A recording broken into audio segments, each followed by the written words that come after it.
Koca, ja sam sad dosta tražila sitne pare po festivalu. Šta si ti radio zadnjih pola sata, 45 minuta? Zadnjih pola sata smo ostavili srce na terenu i na jednom od najdivnijih festivala u državi, na prekrasnom mjestu sa organizacijom koja je najdivnija, sa pravom jednom slavonskom gostoljubivošću, sa puno alkohola i dobre vibre. Ne znam uopće šta bi rekao, vidiš sama po nama koliko smo mogli i sve, onda mislim da to dovoljno pokazuje koliko je to ljubavi i prijateljstva bilo danas i stvarno svima od Đakovo hvala najljepše.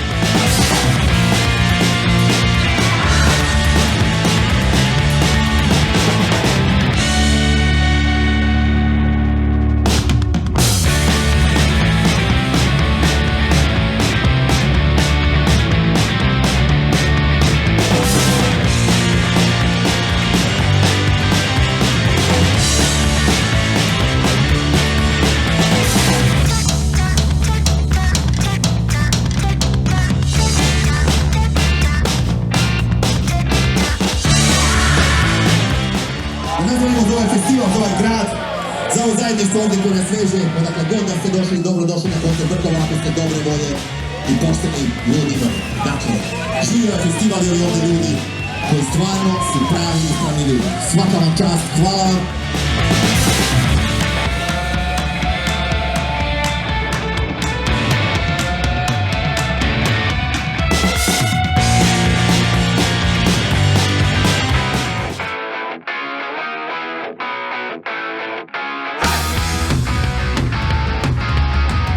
Prvi dan Galop festivala prošao je dosta dobro, neka prva prebrojavanja upućuju na oko 800 ljudi, atmosfera je bila sjajna kao i prva dva Galopa, a danas je malo toga drugačije. Mi jesmo malo umorniji, to se sigurno vidi, ali sve funkcionira.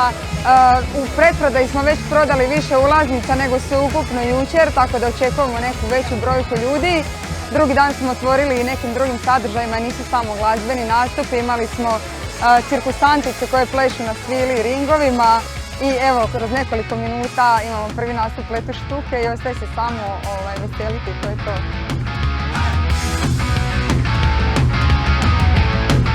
I stvarno se evo trudi i Arla kao organizacija ovog festivala i općenito ljudi kao volonteri poboljšati i doživljaj unutar festivala i ljudima osigurati evo na 2 dana zaredom praktički da mogu doživjeti alternativnu punk rock scenu.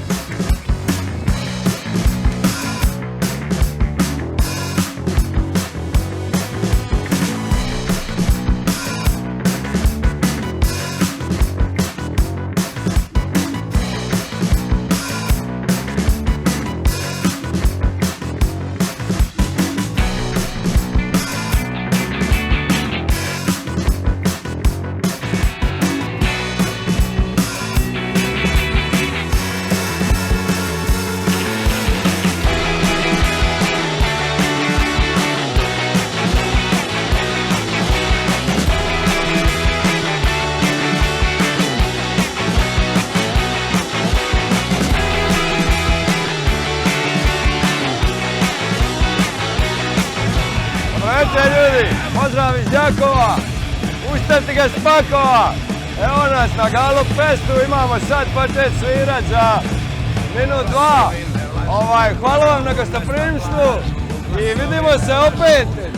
Nas na plažu, ja sam mali glas u tvojoj glavi, od nas dvoje, ko je onaj pravi? Ja sam mali glas u tvojoj glavi, od nas dvoje, ko je onaj pravi? Ja sam mali glas u tvojoj glavi, od nas dvoje, ko je onaj pravi? Ja sam mali glas u tvojoj glavi, od nas dvoje, ko je? Ovo je najbolji fest u ovom dijelu Balkana. I uzdravlje!